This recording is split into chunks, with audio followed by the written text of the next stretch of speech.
Hey, everybody. Welcome to Signals from the Frontline, your every Wednesday podcast brought to you by Frontline Gaming, where you can get all your tabletop gaming goodies at discounts. We also make all of our FLG products. But this week, we have a very special guest. We're going to get into the nitty-gritty about the LGT. With us, the one and only Mr. Zach, and of course, GM Papa Franklin, Esquire, and Zach. I'm sorry, Jake from State Farm. We're still working on that. Working on that one. I almost Damn it, nailed Reece, that. you're gonna make Jake from State Farm stick, man. What's good, dude? It should stick. Are you wearing khakis right now? You sound idiot. Actually, I am today. I knew it, dude. I almost nailed that intro. That was like I got a 9.5 from the Russian judge on that one. That's pretty good. Yeah. So anyway, Zach, thanks for joining us. Hope you're doing good, buddy. Yeah, it's a pleasure to be here. I think it's been about 7 years since I was last on the podcast. So it's good to see you guys back, up and running again. And it's actually kind of funny. I was thinking about sort of themes of what we might be talking about today, as well as sort of how my journey in 40K has gone, your journey in 40K has gone. And I think it's kind of, we've almost gone full circle. I think the first time I spoke to one of you guys, it was by email asking Frankie for some mats back when no one put mats on their tables. We were painting MDF boards green. Oh yeah. And I think we got four FLG mats for they were called something else back then, for the top tables. Yeah. So it's funny. We went from an email to drunken night strolling around Nottingham to 4th of July pool parties to finally Warhammer tournaments. So it's been a long way. Last Christmas, you actually came and had Christmas with my family and I, so which was a pleasure. We went skiing. Yeah, it was nice to do a bit of skiing and stuff. It was great. Well, Zach, why don't you tell everybody a little bit about yourself? Obviously, we're very good friends, so we know each other quite well.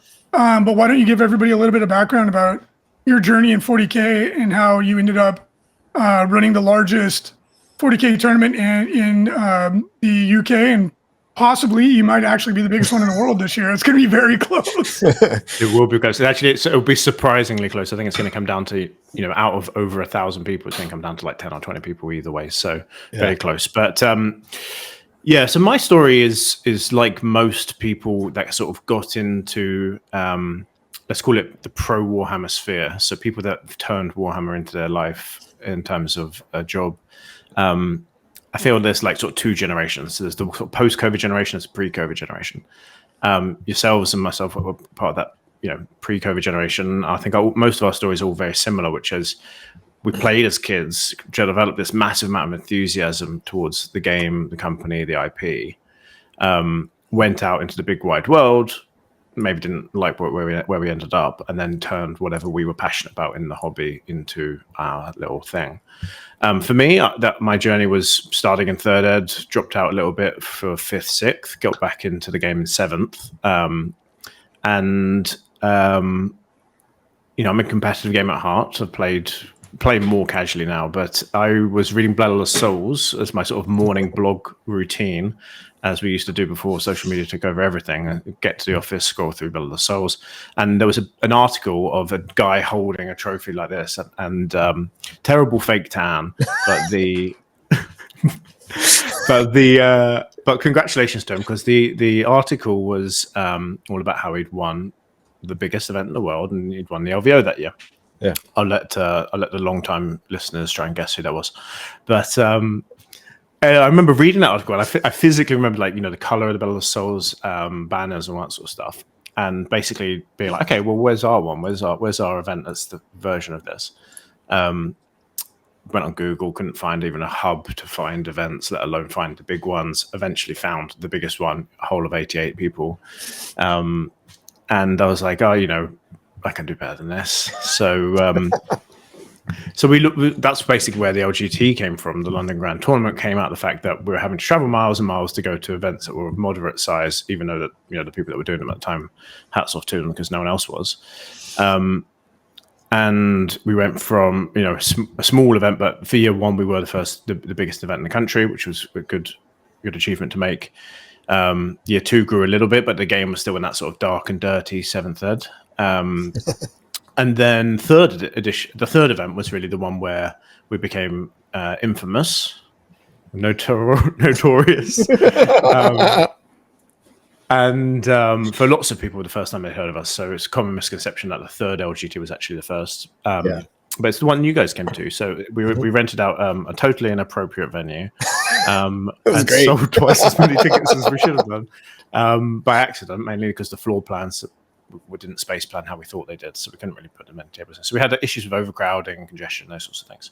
Yeah. But through that, I faced a bit of an inflection point, which was, am I doing this for the right reasons? Like, am I doing this just for ego, want to do it? Or do I really want to do it? Because now I've had a really rough time of it. It's a strange sensation walking into a room of 1,000 people and having them all hate you. So I had a couple of sit-down beers with a few friends in the months that followed, and decided to come out of it and run again, but only if I could fix everything that went wrong that year.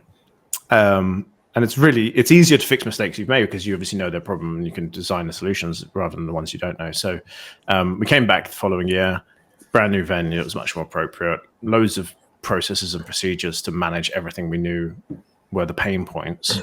And it's been gangbusters since then. So since year one, biggest event in the country. We've been sort of jockeying for biggest in the world for a few years, but always fallen into second place with you guys. And this year, I think we're going to be doing it. So yeah, the LGT is sort of that big story, the big headline. But in the background, we've also been developing the UKTC circuit, which is the broader company. We run an event every 3 weeks, 16 events next year. We've got the largest team event in the world. We've got 800 people in that. We've got the second largest team event in the world, 700 people in that. Then we've got 6 or 7, 400, 500 players who've majors. So the overall circuit now is really the passion project, trying to grow what that means to the UK community and what tools and ecosystems and platforms that they need to enhance their experience on the whole. And the LGT is more just like the celebration of the scene. Yeah, no, absolutely. And what you've done with the UKTC is amazing. Like, you've really spearheaded the entire scene over there. Like you were saying before you started running LGT and all the other events, there really weren't that many events in Europe that were notable. You had WTC, which was known because it was the teams from every country coming to play together. But other than that, especially from the state side, nobody really watched that many of the events over there because they just weren't that big and there wasn't a whole lot of publicity around them. And then you came into the scene with the LGT and just disrupted everything. It was awesome. So yeah, and what you were talking about, that the year that we came over, the first year, that venue was hilarious. It was just so everybody gets a picture, it was 5 different stories, 10 games here, 20 games over here. It was really interesting, but you've done a really good job since then finding venues, which is the hardest thing to do in the UK because space is hard to get. And it's not just in the States, there's warehouses everywhere, there's hotels and all this stuff. It's not like that in Europe, not even close. So, but you found these amazing venues and all of that, where the LGT is now is awesome. It's at an old Olympic stadium or something like that, correct? Yeah. It's an indoor athletics track. Yeah. So effectively a massive warehouse, but with some rubber floors. But the rubber floors are comfy. Super comfy. 40k players always complain about standing up all day. So rubber floors are actually a big bonus. So Yeah, I remember that the first year we came, and we jumped in to help with registration. We were just trying to do everything we could to help it run smooth. It was the first year anyone in the UK had ever used BCP. No one had ever used it before that event.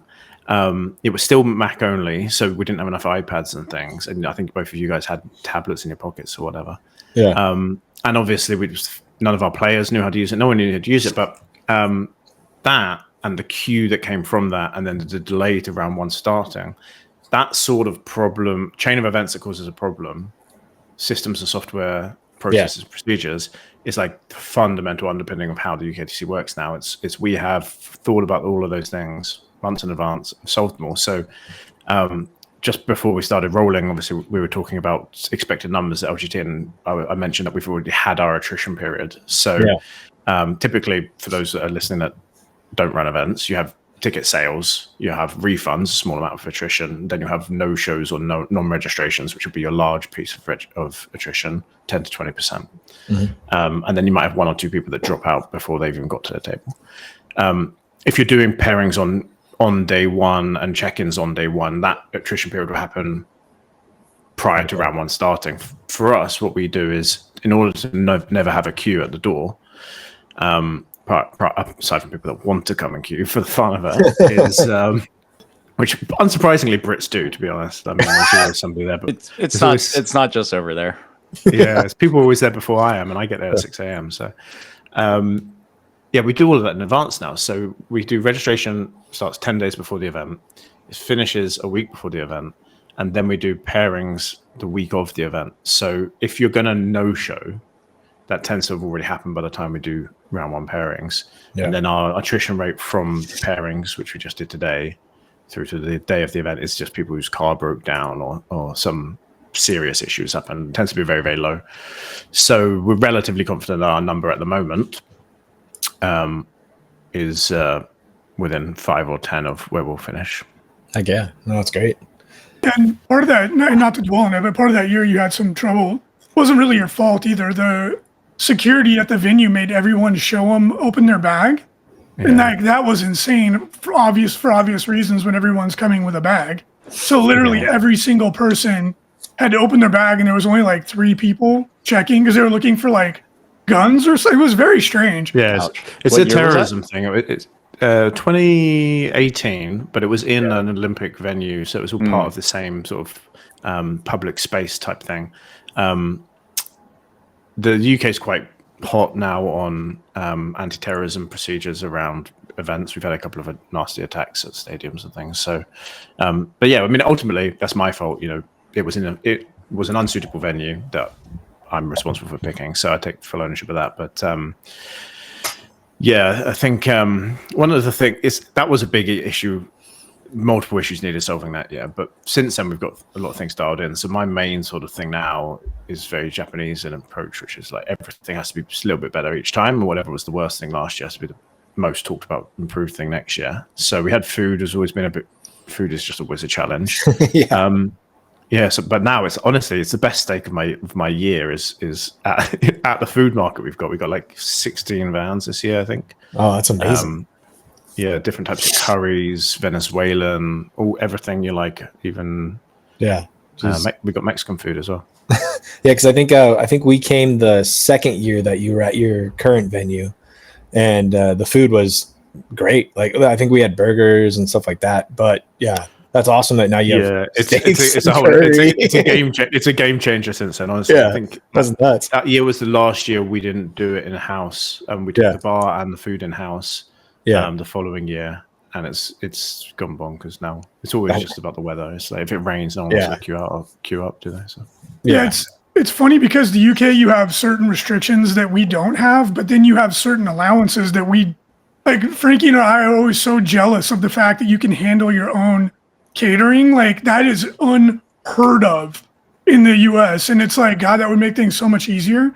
Because when you're dealing with a venue in the States, they're like, you know, $15 for a hot dog and French fries, and $9 for a beer, and then you guys have really good beer. It's infinitely more affordable.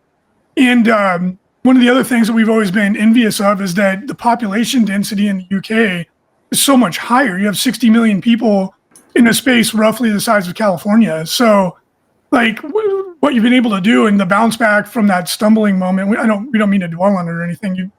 It's really a testament to your character and your savvy that you were able to overcome that and then grow it into what it is.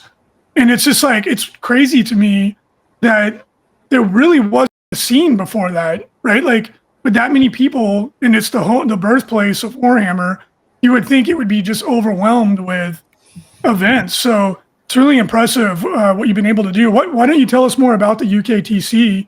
Because I think a lot of people don't even know outside of your geographic area. I think a lot of people don't know just how vibrant the scene is now. I mean, like you said, you have multiple 500 person plus events. Yeah. So The UKTC is two things. Mainly because I'm not as good at branding as I think I am. But UKTC is the company. So the company's brand is the UKTC, which is an acronym for the UK Tournament Circuit. But it is also a sort of semi-public entity organizing body. So it is also the branded rankings, the name of the sort of tournament packs / meta. So some things are better on some packs than others. So it's that. And it is just broadly used as a colloquialism for how Warhammer is played in the UK. But because of TTS now, you have people in Russia asking us questions about our pack and stuff like that. So that's sort of what it is. I mean, the scene, which is the UKTC, is basically a very, very broad-based pyramid. So we run in-house the UKTC Super Majors. Every Super Major in the country is run by us. There are then a couple, but not many, sort of 60 to 100 player events. But the vast majority of events in the country are one-day RTTs. So we have about 360 events in the year. Unfortunately, they're not spaced one every day. Otherwise, that would be a fun way to live your life. But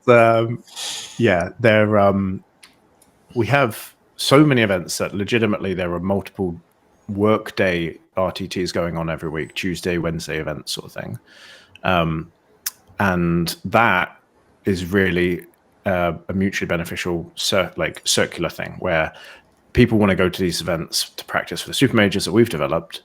But then the more people that go to the super majors, then they're going back to their local area, start setting up new RTTs that didn't otherwise exist. So the overall scene has really benefited from both top down, if you will, what we do, and bottom up from the sort of grassroots perspective.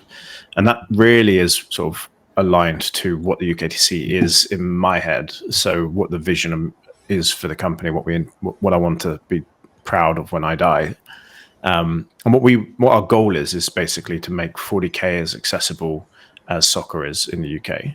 And what I mean by that is if you're a kid in the UK, you can go get a game of football with your mates after school in an informal setting, semi-formal setting at school. You can go to a training club and academy and try and make a career out of it.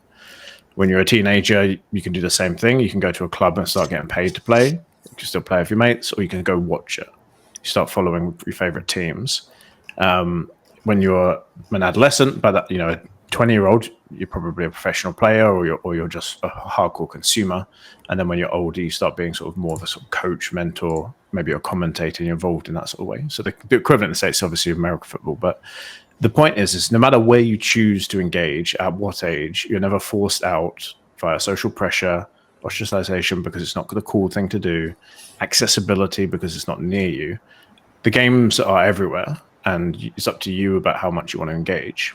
And from my perspective, like many people, but I was not the most popular kid in high school, and Warhammer shops were my home after school. It's where I met my friends. It's where I spent all my spare time. And that social connection that was forged through the game had a massive impact on my well-being as a teenager, and has obviously directed the course of my life. So what we really want to do as the UKTC is we say, what is the UKTC? We are the mechanism by which we're trying to achieve that within the UK. So we want people to be able to be professional players if they want to be, professional content creators, commentators, whatever that thing is, if they want to make this game their life, or just play with their mates down the park. Equivalent. So go into an RTT on a Friday or Saturday, get in game after school, and that's all around accessibility. And for that, what we need is the top tier events such that the professional players can build their reputation and rankings and the sorts of things they need in order to attract an audience. We need the mid-level events so that people can play seriously, even if they're not aiming to be at the top of the game. And then we need proliferation of accessible events, so things that are in every single town in the country, every weekend of the country of the year. And we have a few mechanisms by which we're trying to do that. The big one we've launched recently is our media channel. So we're basically moving towards developing a media arm of the company. And the purpose there is to enable those people at the top of the game that haven't already tried to monetize their hobby through a podcast or whatever, but to to increase their notoriety, because these are some of the best players in the world, and most of them are unheard of with the broader consumer markets, which is predominantly America. So they may have been 9th in the ITC for 5 years in a row, and they won, undeniably one of the best people in the world at this game, and no one's ever heard of them. Yeah. So with the media arm of the company is another tool, another mechanism we have, which we're trying to achieve that overall vision. We've got a few of them, but that's the goal that drives us, and where we're thinking about like, what is UKTC, what does it mean? So that was a very long-winded way to answer your question. That's great. Yeah. No, I think it's very ambitious, and I love it. I think it's great. Like, it'll be awesome to watch your guys' road, and anybody that's listening to this that hasn't gone to a UKTC event, definitely consider going. Like, they're so awesome. Like, all your big events are so much fun. So, which would you say is the next biggest one, or sizable one, or most favorite one of yours? The teams is the second biggest. It's actually the third biggest event in the world. So LGT, LVO, and then our we have 4 teams events a year. The winter teams one is the Mammoth 800 player one, but then you have to bring a team. If you just want to come to one,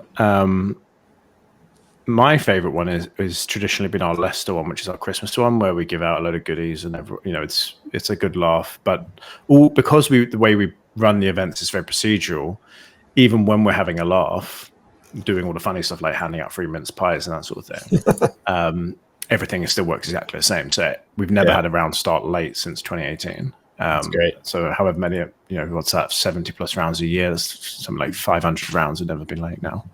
And that's a point of pride of mine. Like, so it's a weird thing to be proud of. Absolutely. No, I mean, that's very, you should be proud of that. That's amazing. So the Leicester one is one I recommend, but ultimately I think,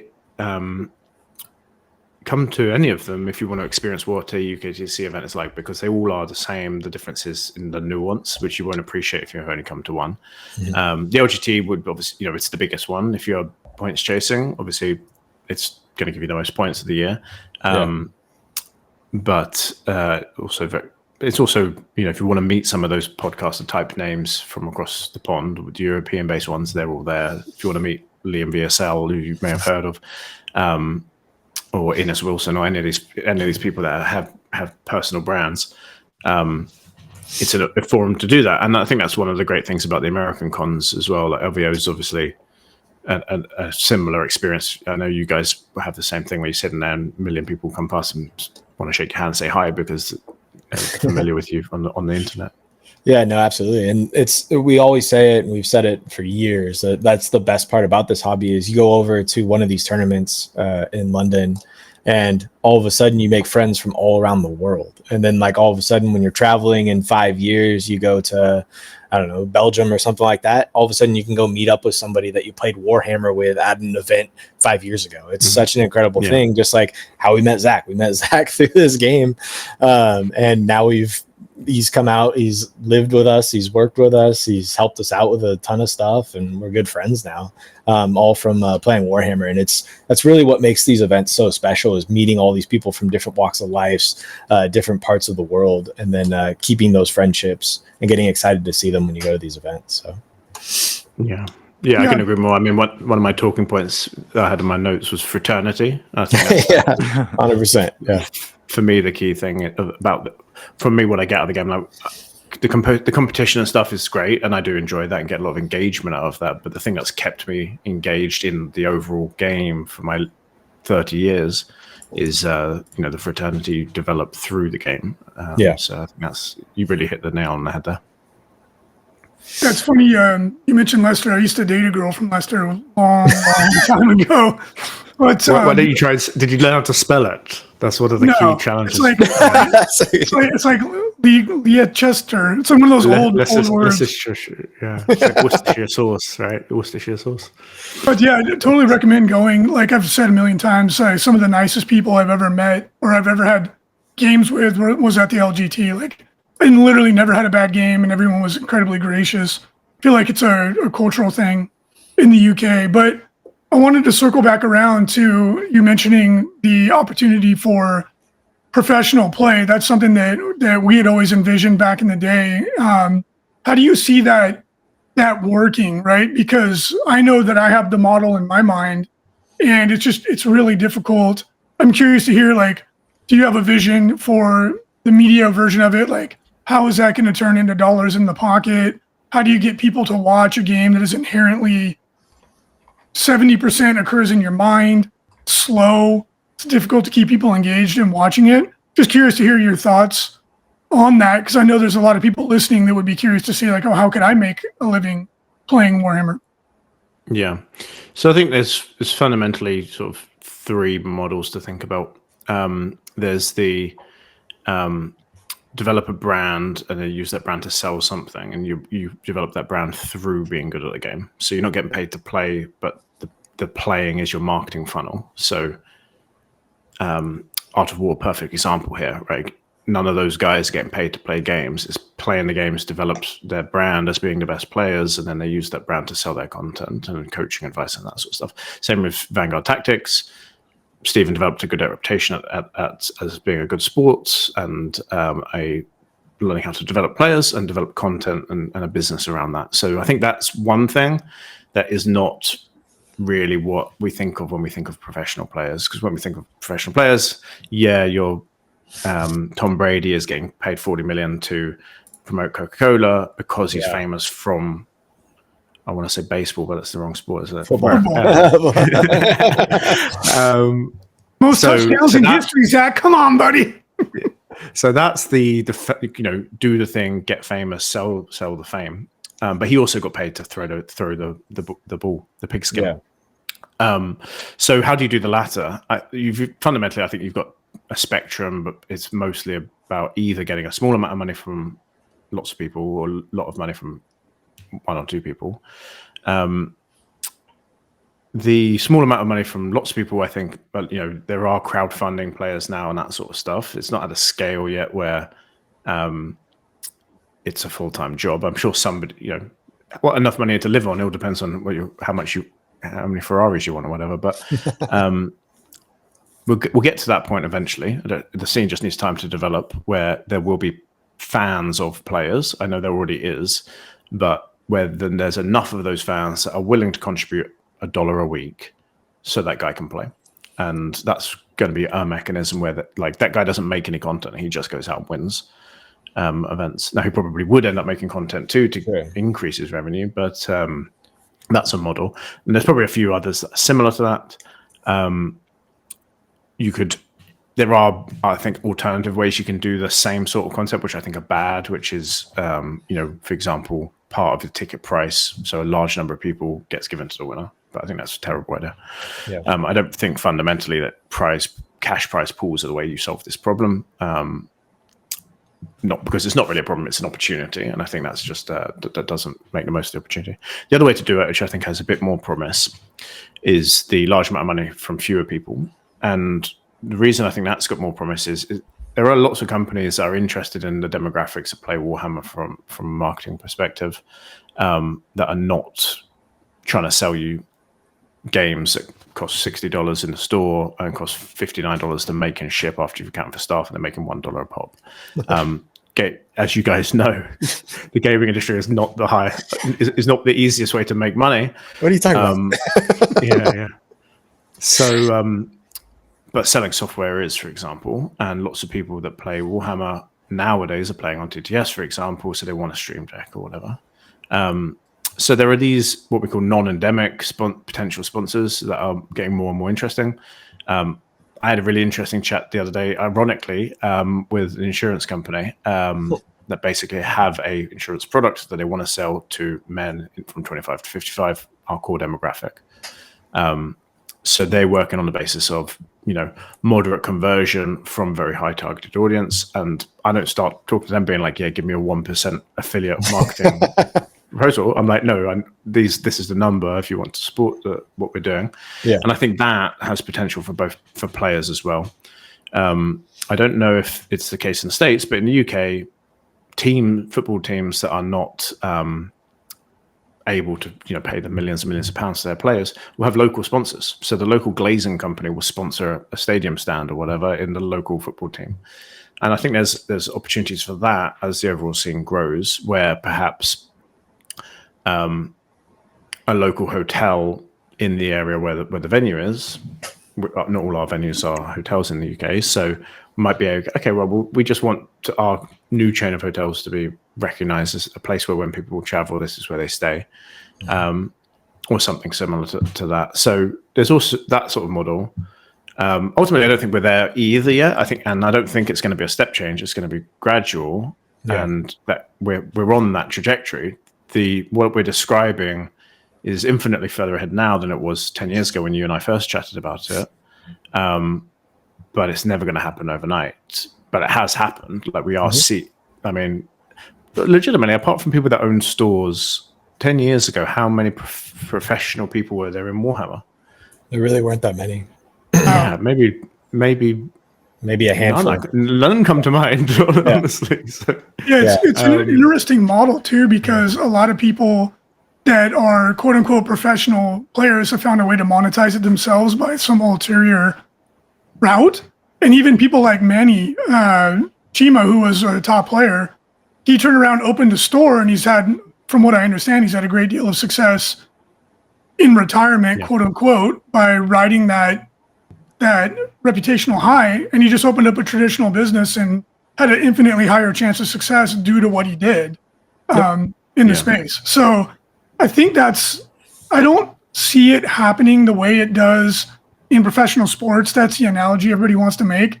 Because without Games Workshop getting a direct involvement in and being willing to pay players, which I don't see happening anytime soon, who knows in the future, I think it's going to have to be these sort of thinking outside of the box models. But I think when people identify one that's effective, I think you'll see people replicate it. The smart players that are good, they'll go like, oh, I can do that, right? Like the coaching thing, Art of War dominates that, but there's been other people that have emulated it. Turning that into opening a store, I think that's the route it's going to have to take, because I really don't see it visually being something that's going to be super compelling to watch to draw in sponsorships like you would with a sporting event. So I think it's good. I think that it's going to happen, but I think it's going to take a form that we haven't thought of yet. I mean, I think, I totally agree with Zach. I think there's like all sorts of different hybrids. Like he brought up exactly what you brought up, how like players build their own brand, right? So like you have like the Kenny Bouchers and things like that build a business on top of it. And then like you said, Manny Chima started a store, Vanguard Tactics, they started a store too, and they just build on top of their brand. But also Zach brings up a good point of like, local hotels or, insurance companies, or you go after or these kind of companies have interest in our demographic of people, right? And there's millions of Warhammer players all across the world that all of these things are suitable for, credit cards, things like that those kind of companies could throw money at it in order to become like the quote unquote professional sports sponsor of the UKTC or whatever the brand is, right? So I think one of the really interesting models to look at is not pro sports, but because to look at the stage of evolution for pro sports, you'd have to go back 80 years for a lot of them. So there's not a lot recorded, but for esports, there's a lot more recorded and studied. So academic papers throughout the 90s and early 2000s have detailed this and the evolution that it goes through. And one of the really interesting thing that happened in esports also happens with bands a lot of the time is teams become the first real commercial entities that players make a living from. So teams will get together, through the leverage of the team, are able to attract sponsorship money, which can then fund a team house in esports where they all sit around and practice, and they pay, they get their salary out of the team house, almost like a fraternity at college sort of thing. And then that team has rotating players and is the commercial entity, and eventually there's a big fight over who owns the team. Same thing happens in bands, right? And all, blah, blah, blah. They go on tour, and then suddenly the singer turns out he owns everything. So that sort of evolution at the moment is really, really happening definitely in Europe, and I think to the States some degree as well, which is you're seeing a lot more players becoming identified with their team, team identity, and by virtue of team events getting bigger and them including more people in the team itself, you're more likely to see, I think, that be the process where instead of having one person go full time and the next one, it might be 5 people going part time all at the same time. And for example, I know I won't mention his name in case he doesn't want me to say it, but there's a very noteworthy person that works for one of the big blogs in the Warhammer space who basically they were like, we're farming out these 5 jobs to freelancers. I'll just do them all, and that's a full-time salary for me, and I'll go full-time. So he was the first person in that blog to go full-time. So I think that's one mechanism that could happen. But it's interesting times, and I think it's also relatively we're still at the beginning of it. So while Warhammer's been around for 30, 35 years, this what Warhammer is now in terms of digital product combined with the physical elements of the hobby, in which I include the events, it's mutually reinforcing. The events create the notoriety and the content that can then fuel the online engagement, which then fuels the sales, which then fuel the product itself. So I think that's a sort of virtuous circle, but you need both parts of it. If you don't have the online chatter in between times you play, you get disengaged and you're less likely to buy stuff. So I think we're basically at a point where I can only see the interest in what we do, which is play Warhammer and benefit from the ancillary activities around the playing of the game, to increase in economic value. And we're talking mostly at the moment about like structural changes, like, what if people start doing this or start doing that? But actually, we can just increase the total quantity of people in the pool, which is bound to happen, right? Let's all face facts. Amazon are going to play a big part in that, but the overall just growth of the game is pushing things in that direction. Just to end another monologue on a really interesting stat. But from this year's events, we had in Nottingham earlier this year, which is a 400-ish player event we had 30% of people were first-time tournament attendees. That's awesome. It's over 100 out of 400 people. That's amazing. Bristol we had into this summer, which is 500-player event.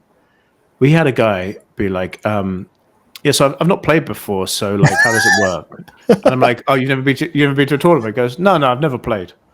I was like, what do you mean? He goes, well, I bought the game, I learned the rules, so I know how to play. I've just never played. I was like, all right, well, are you sure you can finish a game in 3 hours? He goes, well, if I can't, I can't, but I've learned the rules, I know how to play. I was like, all right, cool. That's amazing. So what I'm flagging here is we're seeing a rapid trend from people getting into tournaments to now people starting to play Warhammer, and they go online, they're like, how do I play this game in terms of how do I engage with the playing of the game? And their first response that the online community is feeding back to them is, you play it at tournaments. Yeah. And I think that's going to increase as well. And not necessarily just at the super majors, but like I was mentioning earlier, the RTTs and everything, you're going to see more and more of this. And if anyone's running a local gaming store, run beginner tournaments for first-time attendees, and you will sell out every single one, because there's a million people hiding away that want to attend those events, and there's not many of them. So. Yeah, that's a great point. Even for us, speaking of Stephen Bach, so we're because he runs his Vanguard Tactics Academy at LVO, and we came up with this bright idea. Obviously, a little bit of a short runway, but the My First Tournament workshop, and it got immediate attention. Even it only releasing like 45 days before the event. But yeah, we've noticed the same thing in regards to like new player attendees. I think around 30% was like our highest one, just tracking like, oh, you've like literally never, had any sort of like BCP activity, or just, came up and said, like, I'm just going to attend. There's a father or son that I met in Texas. Like literally, they've only been to 2 events ever since they started playing. And one was like a 300-person 40K tournament of ours in February. And then that was Cherokee. And then the other one being Lone Star, which was over 300 people. So it's like, wow, like for me, I went to an RTT first, and I thought that was a big deal. But I think that's a big component of like what this hobby is. And I think that's kind of tying this into what we were talking about the whole like mainstream element, is that I think fundamentally this is just a very different thing. It is a hobby. There's more incentive to be like a good hobbyist or a human than there is to like win the event, right? So like I think that's the difference between like more of the sporting element. And then esports is a great point too, where it's, the games, like the people that are winning and having eyeballs on people that are winning, that promotes buying a game or playing a certain game.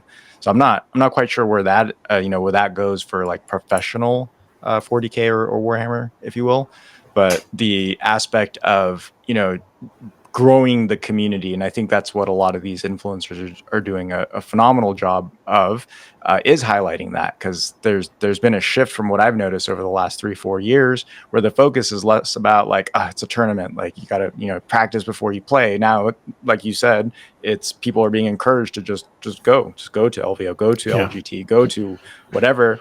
And I think that's a bigger aspect and probably more widely approachable given our audience as a collective.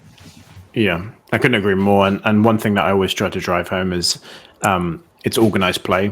It's not a tournament. Some ways to do organized play are tournaments, but fundamentally it's organized play. What that means is we, the organizers, are providing the forum, facilitating you guys coming together and enjoying the hobby through playing it. And the tournament format within that is just how a popular way to do organized play. Obviously, the grand narrative that Games Workshop run is this phenomenal alternative version of organized play, and I think that's really the sort of post-COVID lesson, which is people want to hang out. And if you're the proactive sort of project manager in your group of buddies, if you facilitate that, you're going to have success. So that's the real big change. I think is that changing into sort of the demographic of who's coming. It's people just want to play, and they're seeing tournaments / organized play as the way you play the game.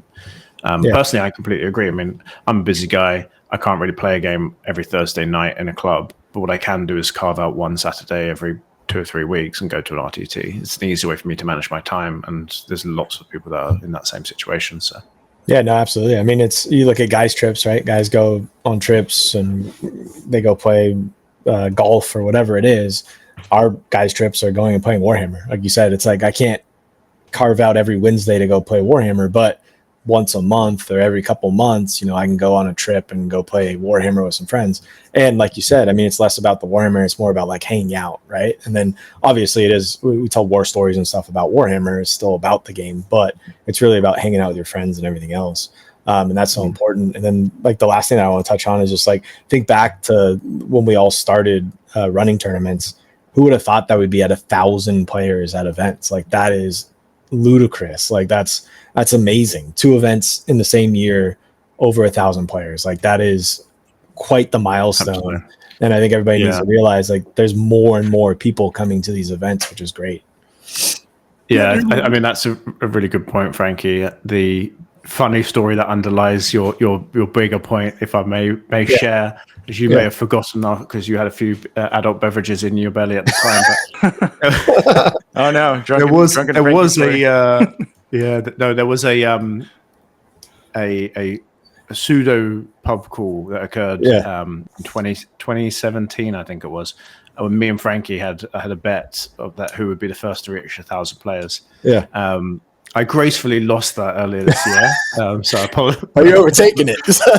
Yeah, but it can be more pleased that the game has got to the place, as you say, where there's, that bet has been finally achieved, and ultimately, I mean, some events go up and down. We had a massive boom after the year after COVID and a slight decline a year after, and then growth again. So there's always going to be ups and downs. But if you look at the trajectory of Games Workshop share prices, you look at the trajectory of event attendance and event quantity, so overall participation, it's only going in that direction. Absolutely. What was the bet? And did you make good on it? And I don't know what the stakes were. I don't even remember what the stakes were. I think it was more of a handshake. It's probably a cigar. Yeah, I think it was like lifetime bragging rights. I think it was what it was. So. I won't mention his name, but it was another member of the party at the time who was desperate for a cigar and hadn't been to the cigar shops of Nottingham before. And I took him to one. For those of you that are from England, you'll know what the term off license is. But effectively, it's a 24-hour shop on a street corner, a bit like a gas station. Yeah, and this was the only place. This is the only place that I knew sold cigars, and it was a little cigarillo about 2 inches long, and the width of a cigarette. So, needless to say, this. No person of notoriety in the 40K community was not impressed by my choice of cigars. It was a Swisher Sweet. He's like, what is this? It's funny because when I started playing in tournaments when I was in high school in second ed, the one of these 1,000-person events, there was more people in that one event than if you added up all the GTs in the world, it wouldn't even have come close to 1,000. So like the growth has been crazy. And I was thinking everyone likes to compare organized play, or I'm sorry, the potentiality for professional 40K to esports. And I don't really think it's an apt comparison for a couple of reasons. For one, esports, you have a much bigger player pool, right? Like a really popular game sells 16 million copies. However, visually, it's more engaging to watch. You just need a good shoutcaster. However, unlike tabletop, especially a game like 40K, these games, as soon as a new hot game comes out in their vertical, they're done. And that the esports thing is gone. And all those people that dedicated all that time to it, sayonara, right? Like you can think of probably a million first-person shooters or third-person shooters that tried to get in there and they rose up and they went down and it was gone. So it was this massive investment of capital and then time on the players' parts that generated nothing, right? So the benefits that they have is a much bigger player base, more easily accessible, easier to stream, easier to watch. However, a game like Warhammer endures because you have such a huge investment of time, energy, money, and emotional capital that goes into playing the game, investing in the game. So I think for the long term, from what we're doing, even though it's a much smaller pool, the stability is infinitely higher. It's like a million times higher. Because for another game to come in and supplant 40K or an Age of Sigmar is going to be a tall order, right? It's like trying to supplant chess almost at this point. But on that note, and I'd like to get your thoughts on this, Zach, is one of the things that drives all these esports is that the manufacturer, or the developer in that instance, is 100% behind it, right? They're driving it because they know that to increase sales and increase viability and the long-term durability of their product, they want that seen. What would you like to see Games Workshop do to help drive this forward, right? Not just on the professional level, but like drive the organized play forward. What if you had a magic wand, what would you do to tweak the way that they engage with us as organizers? That's a very interesting question. Mainly because I think we're sort of behind the scenes, we're going through increased engagement. Right? You and I both know about what it was like working with Games Workshop 10 years ago as an independent TO, and it's night and day to what it is now. The LGT is going to be the first independent event that Games Workshop have ever attended in the UK and the EU. They've got a massive stand selling all the convention exclusives that you can only previously have got at their own events in the US. So it's that alone, which is a vending stand, is a massive achievement and a big step in the right direction. I think one of the things we've got to think about is what would Games Workshop's sort of comparable be in another product or entity, right? Because football and the NFL and how these games are structured, like in football, soccer, we have the governing body, FIFA. Then we have the leagues, the Premiership, and then we have the teams. So there's commercial entities and sponsorship deals and all those sorts of things that go on behind the scenes. The Games Workshop own Warhammer, so they are the rules writers, and so that I sort of think they're more in that sort of architect role. They sit at the top of the game, but don't necessarily participate. So they are obviously an event organizer now as well, which is I would put that down as the other sort of second tier down. But when we think about people structuring how a game is played, it mostly comes down to arbitration and definition. So they're defining how the game is played, the rules in this case, but then also organized play rules, processes, packs, and all that sort of stuff.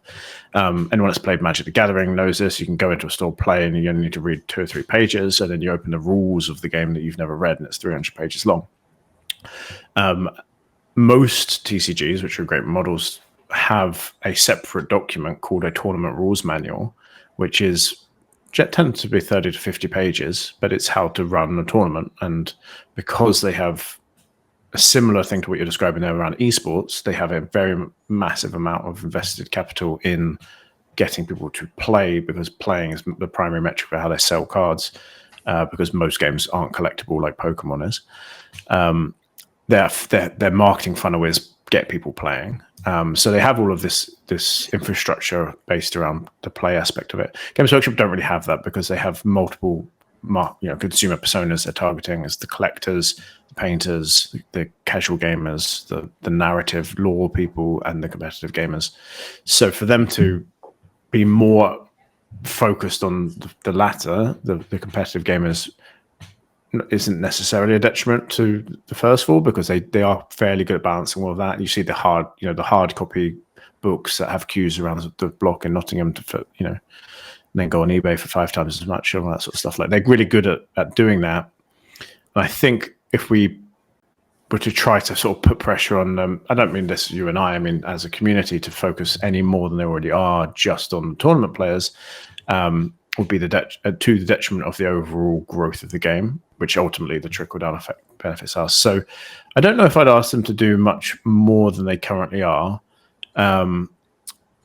We have some things that we're doing, because we're kind of filling a gap of what does exist in other games that they don't. So, for example, I need to run my tournaments like carbon copies. I need to make sure that every staff member is doing his job in the same way. So they all have processes and procedures. This is your job. This is how you do your job. This is your checklist for your day's activities that coincides with the tournament schedule. This is how you officiate this situation. We've been through 1 million events now. We have more reps in terms of player games refed than like the 2nd, 3rd, 4th, and 5th biggest TOs in the world combined now. Yeah. So we've seen a lot of situations. So we have processes and procedures to manage those. So I don't expect Games Workshop to hand those to us, mainly because they haven't got those reps to really know what they all are.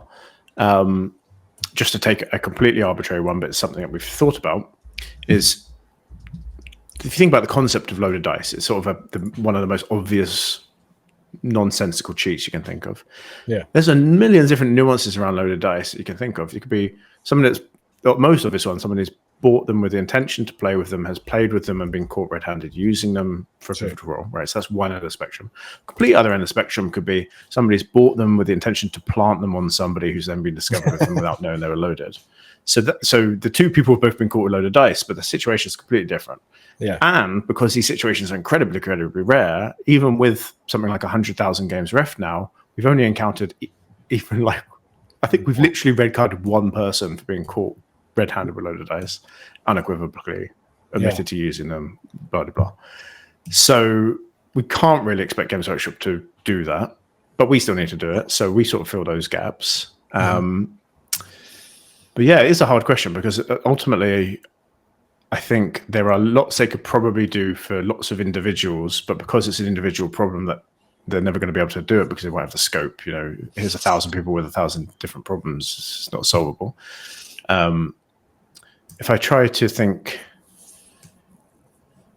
macro, I think one of the interesting things, one of the interesting challenges for them will be, because I think a lot of the growth in new markets, something in China, Japan, Latin America, but then also within established markets like UK, US, it's starting from people that have got involved with content creators and maybe covering a competitive scene. So they're sort of starting as a competitive player, and that feeds into what we've been seeing with the event attendance. So how do you balance that sort of local scene's growth? If you've got a scene that starts up really competitive, one guy's more competitive than the others, beats all his mates don't keep playing. Whereas what we had in the UK was lots of casual people. Some people got competitive, went to tournaments, they ended up playing more of each other, but the community had already established itself first. So that might be a challenge, where we might see more organized play for not tournaments. Yeah. Obviously the beginner tournament is still a tournament, but just basically doing like more, hey, this is 5 games for you to come and play Warhammer, and it's just scheduled play. But yeah, honestly, I don't have a good answer to your question, Reece, I'm afraid. I think just to kind of like piggyback on what you're saying, though, is like, I think just a little bit more support from them, but like you said, not structural support. So more like publicity, right? So them coming to an event and doing shoutcasting and then having a vendor booth and stuff like that, that's big support, right? Because now Games Workshop's telling people, hey, this event's going on, and that would be really cool.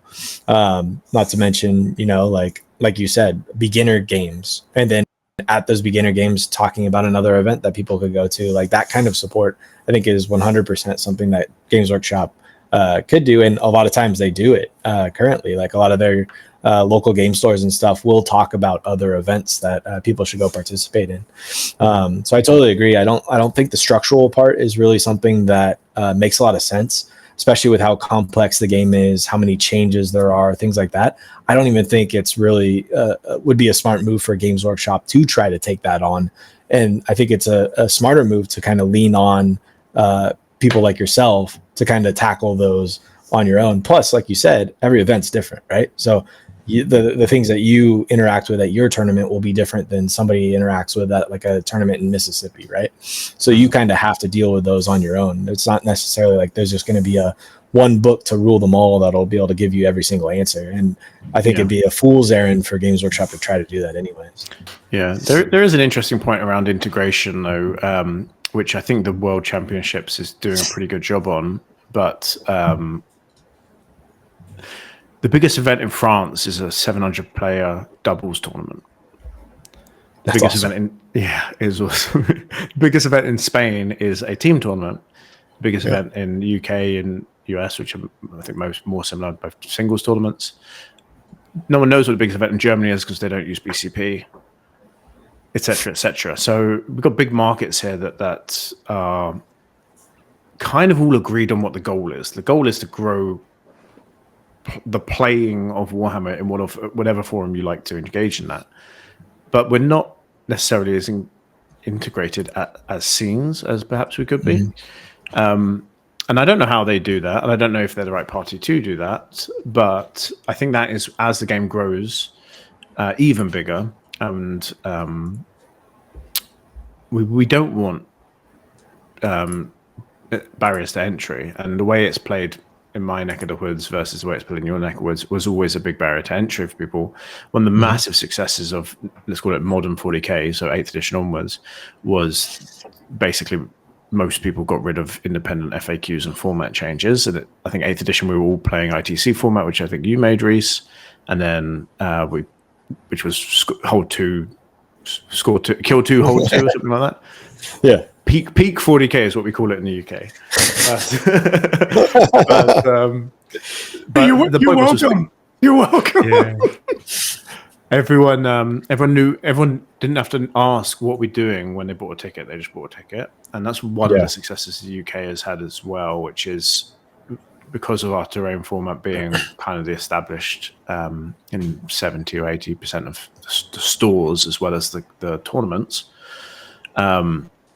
People turn up and they know what to expect. And if you get rid of that barrier to entry, you're going to have more people turning up. So that's sort of where I see one of these bigger sort of structural challenges for Games Workshop or Warhammer's growth more generally in the future. Yeah, I think that standardization, even if people don't agree with the format, having a preconception of what you're going to get makes it infinitely more accessible. And that's something that Games Workshop can absolutely do, and they have been doing, to be fair. That doesn't mean that you can't have the doubles event in France and the team event in Spain and, whatever the case may be. Of course, like anything that's got legs and has got momentum, you want to put fuel in the fire. Personally, I think with a company that generates as much revenue as Games Workshop does, it would behoove them to allocate a certain amount of that revenue to reinvest back into the organized play scene. And have it be commiserate with the distribution of, like you said, casual, the people that just read the Black Library books, people that only play the video games, people that collect the models and don't play, the people that only paint. That's fine. But they could allocate a fraction of a % of their revenue into the organized play scene and take it from what it is and put jet fuel into the engine. And I think the return on investment for them would be massive. I think it would be huge. I totally agree, and I think that's kind of what they're doing with their event running crew, right? So they're running their own tournaments and things like that. So they are using a fraction of that to do that exact thing that you're talking about. And then they're, like we were all talking about too, is now they're publicizing that, hey, there's a Warhammer event going on run by Games Workshop, all of that, which grows the entire scene. Because now, like Zach's saying, there's a bunch of first timers that come, and for the Games Workshop ones, they're probably a majority of them are first time gamers that just picked up a Games Workshop game and then heard about it from their local Games Workshop store to go to the Warhammer Worlds or whatever it is, the event that they're running. So yeah, no, I totally agree. But with the Amazon show on the horizon, it's like there will never probably ever be a better opportunity for them to make an investment into riding the wave that that's going to create. And it could be as simple as dedicating more resources to putting a spotlight on the people that are doing well, right? Like that would be so low impact. And this is just me wish casting, of course, like putting more attention on some of these events that people may have never heard of, like some of Zach's larger events or the 700 person doubles event in France, like shining a spotlight on those and then providing resources for people to go out and get their own thing going. It would be a relatively small investment, and I think it would be massive. And one of the comparisons I always make is when Dawn of War, the original video game, came out, our local club's attendance increased dramatically. Because in the box, this is back when you bought physical video games, and we didn't have Steam and such. There was in the box, by the way, this is a physical game, and you can go get involved. And we had so many people join our club as a result of that. And like, to your point, Zach, with COVID, the pre and post COVID, which I think is a really notable observation, where all of a sudden we have all these new players that are quite good. There was this massive event that forced people to pick up a new hobby and then also put you in a situation where it was like you're starving for human interaction, and all of a sudden it exploded once that was over. I think we're seeing another event like that on the horizon, that in the Amazon show, that will provide an opportunity for all of us to see a massive uptake in attendance. If you're a store owner, you're going to see people walking in.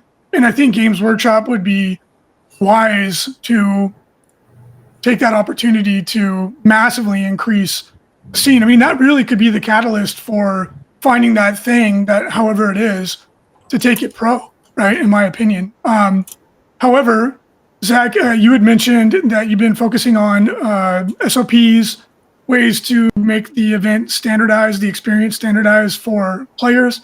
Why don't you talk a little bit about that? Because we had discussed in private that we wanted to borrow some of the systems that you have in place for judging, because you've developed a really good reputation for having clear, transparent procedures for how your judges interact with players and determine how to adjudicate rules disputes or questions that occur at the tabletop.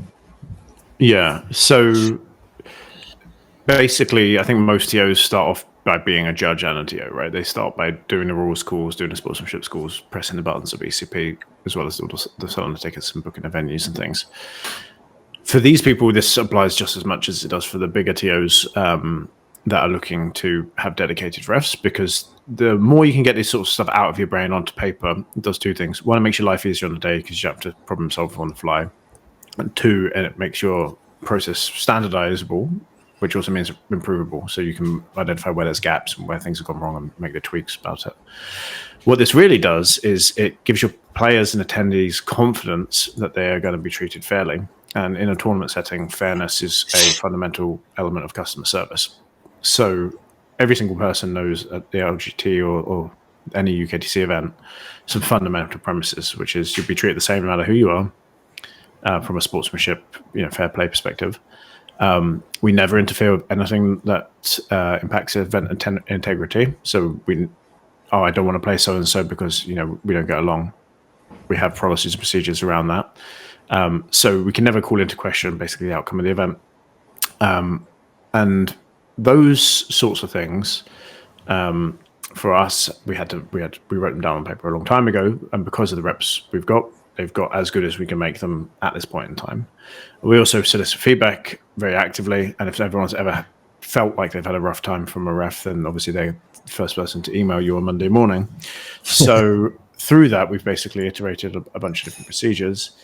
there's way too many to go through on on a call, but the fundamental premises are very simple. And a lot of how we got to where we are at the moment is because I've got my lead event manager is a very, very high level TCG judge, so he's seen how they do it, and he's seen how the Warhammer community is different. And then we've sort of tried to be like, okay, well, there's much more nuance in Warhammer than TCG. So things like establish the board state before you start making decisions. Make sure you have all the information. Make sure you brief players on why you're getting involved in the situation as it is. They may not know, and then follow through. Basically a decision matrix. So, do I have all the information? Have both people agreed on the information? If yes, then do why, and that sort of stuff.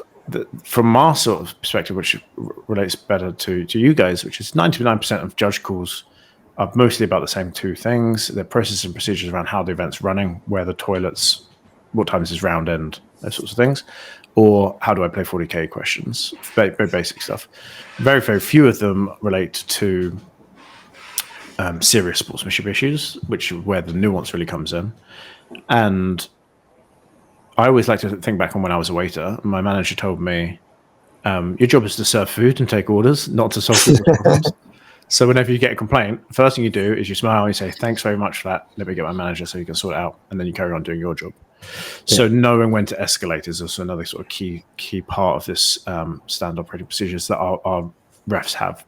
And then we have more senior refs that deal with the more serious issues. This also solves two things. Like, for example, on very intricate rules stuff, you don't necessarily need the nuance you need for sportsmanship stuff. But a lot of the times it is a two brains better than one situation. So we have processes that will trigger a ref when they need to triangulate. So go find another ref. Is this your interpretation? And then we have digital tools where we make sure that all the refs on the floor are being briefed on the other decisions that have been made in those situations where they are genuinely ambiguous, to ensure consistency. We've also looked at it from the player's perspective. So what is the fundamental blocker for you finding a referee when you need one?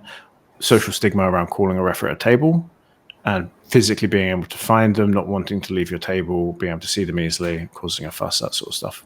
And that compounds with clock pressure. So we have digital ref calling system at every table. You can call a ref from your table. This means you don't have to walk away from the table. They'll come straight to you. But it also means you can call a ref discreetly without your opponent knowing that you put your hands in the air and shouted ref because you want to call them out on something. And this applies for everything. You can be like, this situation has happened and I don't know how to deal with it. Please, can you advise me? Which is a very softy, polite way of basically saying, I think this guy's cheating. So we've put in place these sort of tools to solve that side of things as well. So that would be how I would sort of describe what we're doing.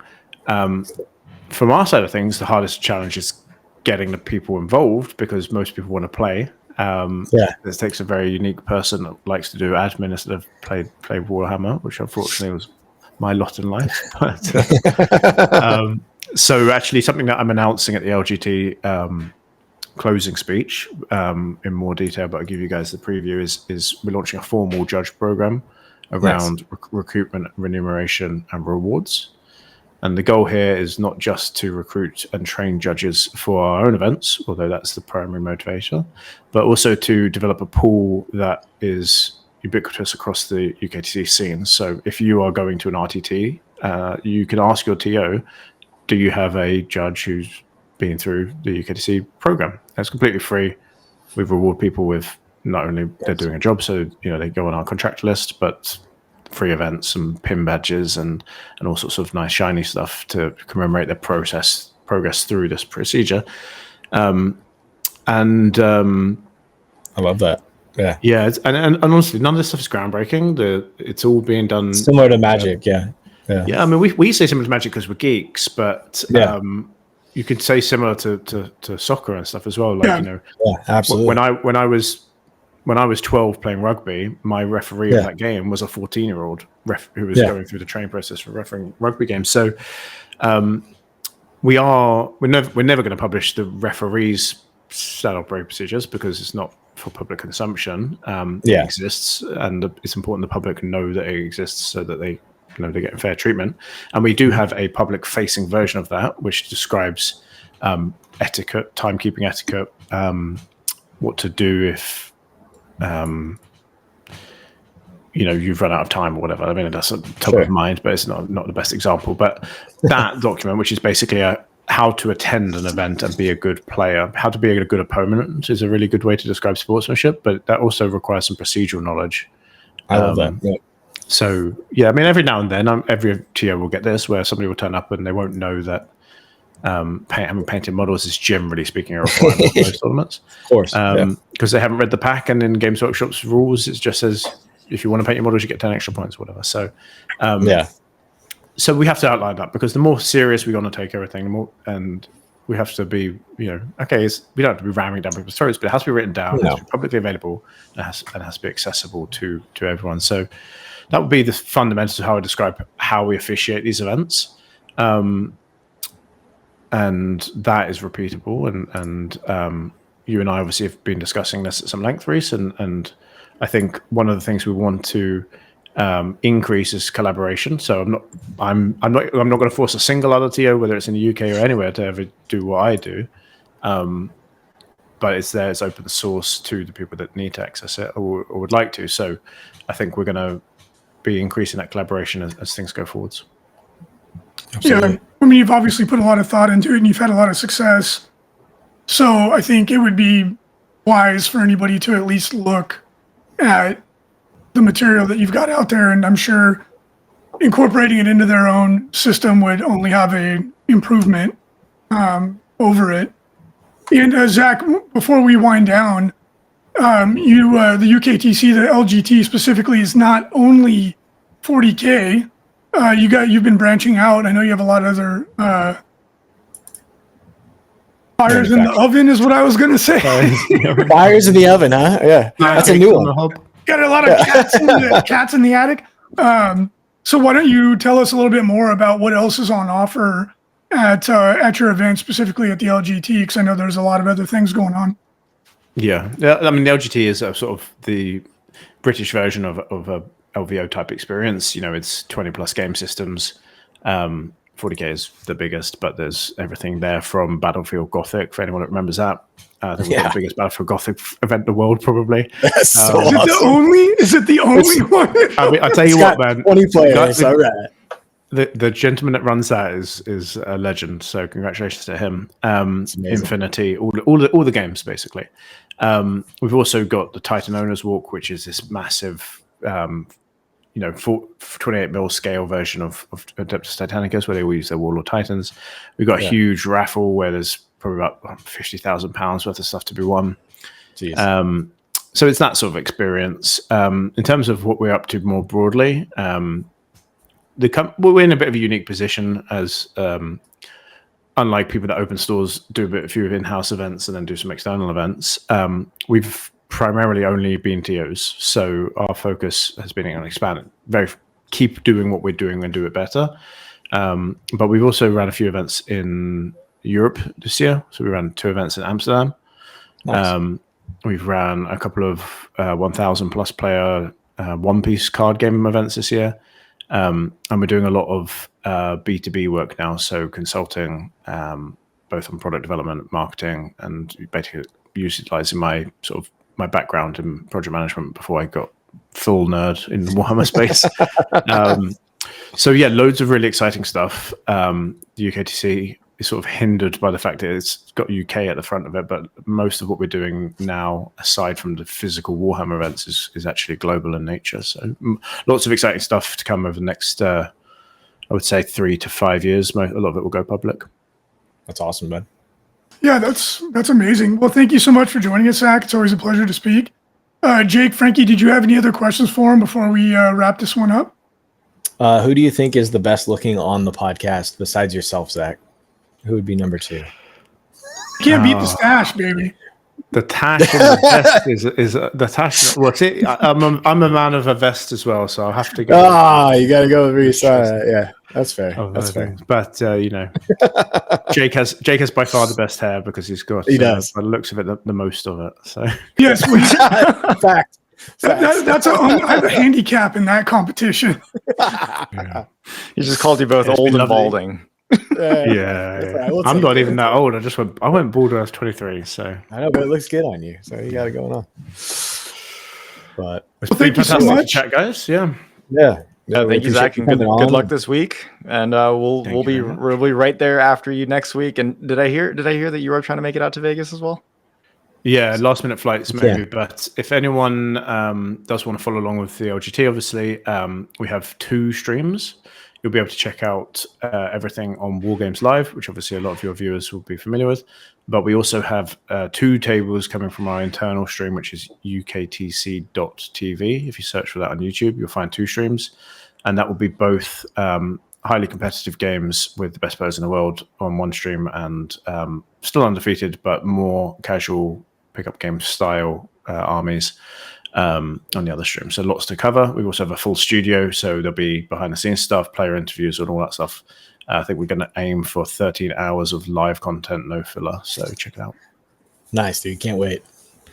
Awesome. Sweet. Well, hey, thank you so much. Well, thanks so much. And everyone, I hope you enjoyed this episode.